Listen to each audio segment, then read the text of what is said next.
கீழ்ப்பகுதியில் ஆறுகள் ஓடிக்கொண்டிருக்கிறதே, அந்த இடத்தில் உங்களை சங்கமிக்க வைப்பான்.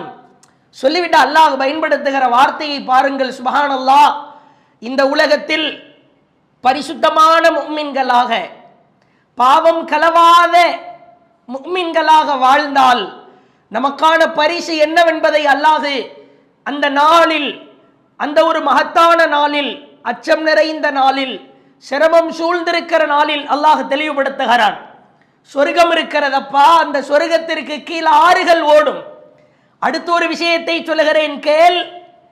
யௌமலா யஜ்ஸில்லாஹ நபியே, நபிமார்களையும் இந்த நபியையும் வல்லதீன ஆமனு மஅஹு, அவரை யார் உண்மையாய் ஈமான் கொண்டார்களோ அவர்களையும் அந்த இடத்திலே ஒன்று சேர்ப்போம்.